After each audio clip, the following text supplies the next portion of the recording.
हथेली पर सजदा करना किस सूरत में सही है? अगर सजदगाह काली हो जाए तो क्या उस पर सजदा करना सही है? सजदा किन किन चीज़ों पर करना जायज़ है? क्या टिश्यू पर और कागज़ पर भी सजदा करना सही है? सजदे के सिलसिले से कुछ अहम पॉइंट को आज हम बयान करने की कोशिश करेंगे।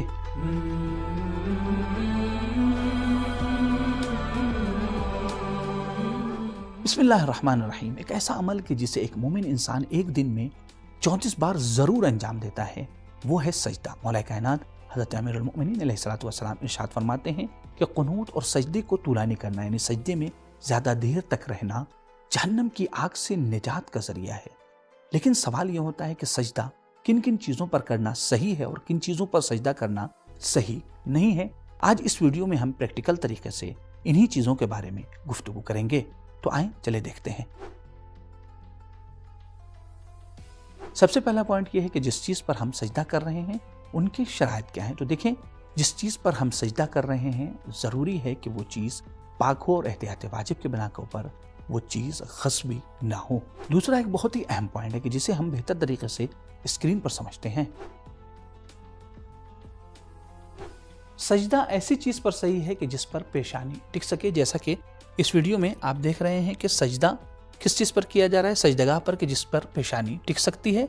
लेकिन सजदा ऐसी चीज़ पर सही नहीं है कि जिस पर पेशानी टिक ना सके, जैसे तकिया है या गद्दा कि जिस पर आसानी से आपका सर यानी आपकी पेशानी टिक नहीं सकती।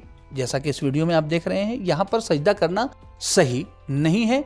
लेकिन हाँ, यहाँ पर एक पॉइंट की तरफ तवज्जो कीजिएगा कि अगर ज़रूरी नहीं है कि सजदगाह पर ही सजदा किया जाए, बल्कि किसी ऐसी चीज़ पर भी सजदा किया जा सकता है कि जिस पर सजदा करना सही है। जैसा कि यहाँ पर आप देख रहे हैं कि सजदा एक पत्थर पर किया जा रहा है कि जो संगमरमर है, लिहाजा यहाँ पर सजदा करना सही है। यहाँ तक हमने कुछ अहम मसाइल के बारे में जान लिया, तो आइए देखते हैं कि सजदा किन किन चीज़ों के ऊपर करना सही है। यहाँ पर एक अहम कायदा है कि जिसे नोट करें, सजदा ज़मीन पर और हर उस चीज़ पर करना सही है कि जो ज़मीन से उगे और खाई या पहनी न जाती हो। इसके बारे में तफसील से हम स्क्रीन पर समझते हैं। सबसे पहली चीज़ कि जिस पर सजदा सही है वो है मिट्टी। जैसा कि इस तस्वीर में आप देख रहे हैं कि मिट्टी की सजदगाह है, लेकिन यहाँ पर तवज्जो दीजिएगा कि ज़रूरी नहीं है कि मिट्टी की सजदगाह हो, बल्कि कहीं की फ़र्श अगर मिट्टी की है तो आप उस पर भी सजदा कर सकते हैं। लेकिन सबसे अफजल और बेहतर मिट्टी कौन सी है? खाक शफा, तुरबत इमाम हुसैन अलैहिस्सलातु वस्सलाम की सजदगाह है या तुरबत इमाम हुसैन अलैहिस्सलातु वस्सलाम पर सजदा करने की बहुत ज़्यादा फजीलत है। जहाँ तक मुमकिन हो सके तुरबत इमाम हुसैन अलैहिस्सलातु वस्सलाम पर सजदा किया जाए। इसके अलावा पत्थर पर भी सजदा किया जा सकता है। इसी तरीके से संगे मरमर पर भी सजदा किया जा सकता है। इसी तरीके से काले पत्थर या सफ़ेद पत्थर पर भी सजदा किया जा सकता है। इसके अलावा यहाँ पर आप तस्वीर में देख सकते हैं कि ये लकड़ी की सजदगाह है, लकड़ी पर भी सजदा किया जा सकता है। इसके अलावा पत्ते पर भी सजदा किया जा सकता है, लेकिन शर्त यह है कि वो पत्ता खाया न जाता हो। इसके अलावा आप सीमेंट पर भी सजदा कर सकते हैं, सही है सजदा करना। इसी तरीके से ईंट पर भी सजदा किया जा सकता है, या मिट्टी के बर्तन वगैरह या मिट्टी की चीज़ की जो पका दी जाती है उस पर भी सजदा किया जा सकता है, लेकिन शर्त यह है कि वो पाक हो। यहाँ तक हमने ये देख लिया कि सजदा किन किन चीज़ों पर करना सही है। तो आइए जानते हैं कि सजदा किन चीज़ों पर करना सही नहीं है।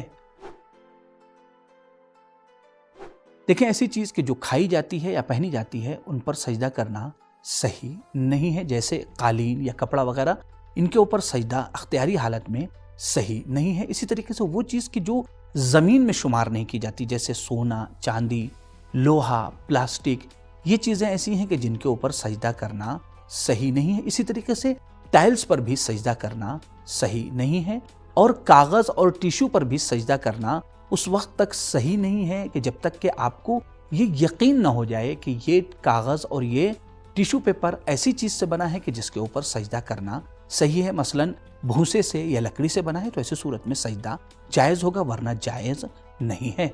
आमतौर से ऐसे घरों में जहाँ छोटे बच्चे होते हैं, जब आप नमाज पढ़ने के लिए खड़े हों तो एक मुश्किल पेश आती है, बच्चे सजदेगाह लेकर चले जाते हैं। जैसा कि इस वीडियो में आप देख रहे हैं, यहाँ पर हमारी जिम्मेदारी क्या है? अब ऐसी सूरत में हम सजदा किस तरीके से करें? तो आए बेहतर तरीके से इस जवाब को स्क्रीन पर समझते हैं।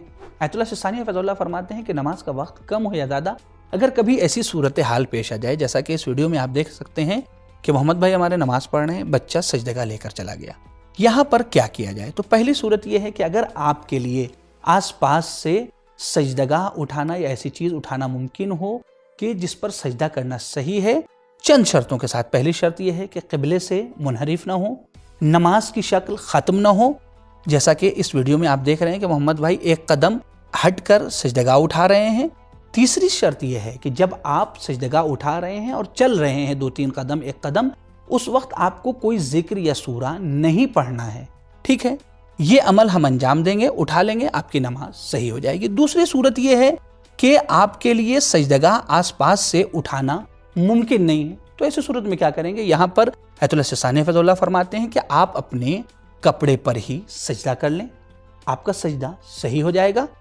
تیسری صورت، اگر کپڑے پر سجدہ کرنا ممکن نہیں ہے تو پھر آپ کیا کریں گے؟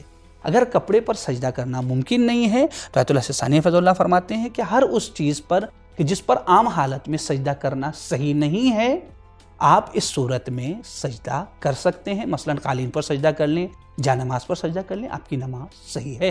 تو یہاں تک ہم نے ایت اللہ سستانی حفظہ اللہ کے فتوے کو بہتر طریقے سے سمجھ لیا۔ آئیں اب چلتے ہیں، دیکھتے ہیں ایت اللہ خامنئی حفظہ اللہ اس سلسلے سے کیا فرماتے ہیں۔ ایت اللہ خامنئی حفظہ اللہ فرماتے ہیں کہ اگر کبھی ایسی صورتحال پیش آ جائے جیسا کہ اس ویڈیو میں آپ دیکھ رہے ہیں کہ محمد بھائی نے نماز شروع کی، بچہ سجدگاہ لے کر چلا گیا، کیا کیا جائے؟ یہاں پر فرماتے ہیں کہ اگر وقت وسیع ہے، وقت زیادہ ہے نماز کا، تو ایسی صورت میں آپ اپنی نماز کو توڑ دیں، جیسا کہ محمد بھائی نے اپنی نماز کو توڑ دیا، پھر اس کے بعد سے گئے سجدگاہ لے کر آئیں، محمد بھائی نے یہ عمل انجام دیا، پھر اس کے بعد آپ پھر سے اپنی نماز کو شروع کریں گے۔ اچھا، لیکن اگر وقت کم ہے، اب کیا کیا جائے؟ یعنی نماز کا وقت کم ہے تو ایسی صورت میں کیا کیا جائے؟ کیا نماز کو توڑنا ہے؟ نہیں، یہاں پر آپ کو نماز کو نہیں توڑنا ہے، بلکہ یہاں پر اگر آپ کا کپڑا کاٹن کا ہے یا روئی کا ہے، یا آس پاس میں آپ کی کوئی ایسی چیز ہے کہ جو کاٹن کی ہے یا روئی کی ہے، تو آپ اس پر سجدہ کریں گے، اور جب تک کہ کاٹن یا روئی کی کوئی چیز موجود ہے اس کے علاوہ کسی اور چیز پر سجدہ نہیں کرنا ہے۔ لیکن ایک تیسری صورت، آس پاس میں نہ کاٹن کی کوئی چیز ہے اور نہ ہی روئی کی کوئی چیز ہے، آپ کا کپڑا بھی کوئی اور کپڑا ہے، کاٹن کا نہیں ہے، تو یہاں پر کیا کیا جائے؟ یہاں پر ایت اللہ خامنئی حفظہ اللہ کہتے ہیں کہ احتیاط واجب کی بنا کے اوپر آپ اپنی ہتھیلی کی پشت پر، جیسا کہ محمد بھائی ہتھیلی کی پشت پر سجدہ کر رہے ہیں، اس طریقے سے سجدہ کر سکتے ہیں۔ مساجد میں یا ہمارے گھروں میں پرانی سجدگاہیں ہوتی ہیں جو کالی ہو چکی ہوتی ہیں، تو کیا ایسی سجدگاہ پر سجدہ کرنا صحیح ہے؟ دیکھیں، اگر وہ سیاہی اور وہ کالا پن چربی یا میل کی وجہ سے نہیں ہو، بلکہ صرف رنگ کالا ہو گیا ہو، تو ایسی صورت میں اس پر سجدہ کرنا صحیح ہے، کوئی حرج نہیں ہے۔ لیکن اگر چربی یا میل کی جو رکاوٹ بن جائے تو ایسی صورت میں سجدہ کرنا صحیح نہیں ہے۔ یہاں پر اس سجدگاہ کا ہم کیا کریں کہ جس کے اوپر چربی یا میل لگ گئی ہے؟ تو سب سے پہلی صورت یہ ہے کہ اسے آپ کسی مثلا گرم چیز کے اوپر رکھ دیں تاکہ وہ چربی اور وہ میل ختم ہو جائے، یا اسی طریقے سے اسے کسی چیز سے صاف کر لیں، رگڑ لیں، تاکہ جیسا کہ اس ویڈیو میں بھی آپ دیکھ رہے ہیں، تاکہ وہ کالا پن ختم ہو جائے۔ اگر یہ بھی ممکن نہیں ہے تو اسے توڑ کر دوسری سجدگاہ بنا لیں یا اسے دفن کر دیں۔